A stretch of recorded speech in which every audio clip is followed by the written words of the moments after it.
Hello friends, finally the action-packed week has come to an end with the introduction of the union budget, and the initial reaction from the market was not positive. So we will just take you through the key proposals and its impact on the market. This presentation is divided into three categories. First of all, we will take you through the positives, then the negatives, and then we will take you through the sectoral impact. First of all, talking about the positive, friends, the big positive is that the expectations were extremely low, given that in UP elections the UPA had suffered a defeat, and the fears were that there might be a lot of populist measures in the budget which were clearly missing. The other positive was that we had some kind of a cut in the SCT on the delivery transactions for the stock market people, and we feel that from 12.5% the delivery SCT of 10%, though is not a major one, but the fact that the government is paying attention to the market is definitely a big positive. Also friends, the subsidy amount is capped at 2% of the GDP, which is definitely a big positive, but one will have to watch and see how it is possible to achieve this number. Also friend, the fiscal deficit number for next year at 5.1% of the deficit looks quite good, given that we had a major slippage in the current year, but people have doubts on how the government will be able to achieve this 5.1% number. So these were the major positives as far as the union budget is concerned. Now talking about the negatives, first of all friends, the infrastructure and the capital goods space, which was suffering because of the money not being channelized into these sectors, the government has not really come up with any specific plan for that, which is definitely a big dampener. And remember, we had seen a good amount of action in stocks like L&T, some of the infra stocks, because there were expectations of some proposal, and we feel that because of that there is going to be some disappointment for those sectors.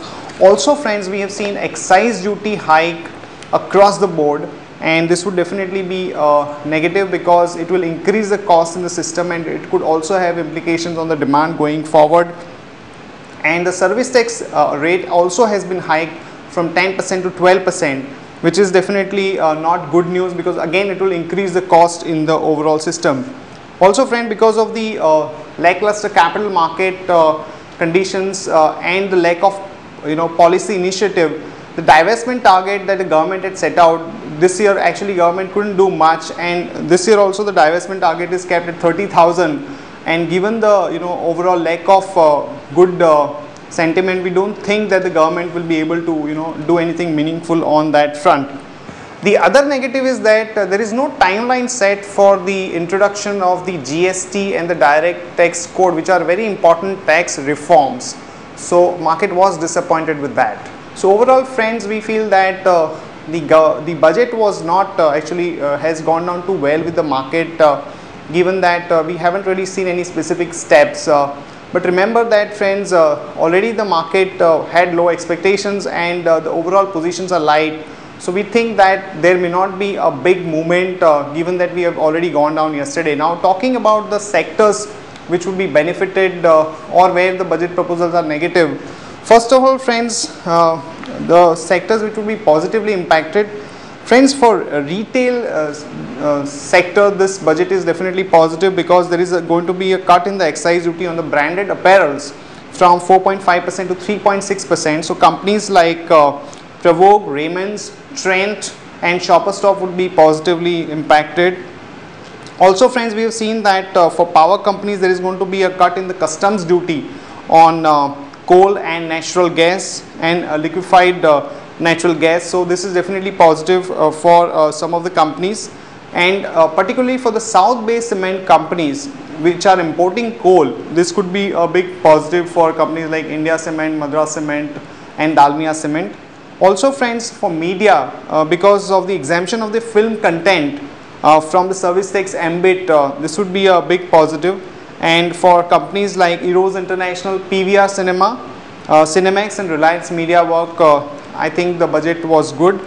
Now talking about the companies where the budget proposals were not so good, first of all oil and gas, because there is going to be a lower subsidy provisioning, and also the government has not been able to do any tax hike, though the crude price has gone up. So definitely this is negative for companies like Oil India, ONGC and the oil marketing companies.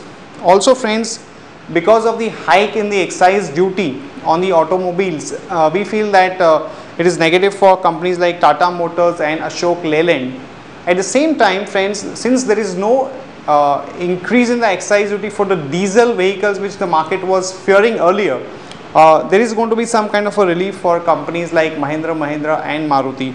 So net friends, the budget has not been that great from a market standpoint, because the major fear is that if there is going to be an increase in the cost, then it would be tough for the government to achieve the desired revenue target unless the rate cuts happen. So now what is important is that if the rate cuts happen and the overall economy revives, then the probability of the government meeting its fiscal deficit target would be high. Also friends, we have to remember that this entire number has been based on the crude price of about 100 to 115. So if the crude price currently is quoting at about 124, and if it continues to remain high, then again this entire number could go haywire.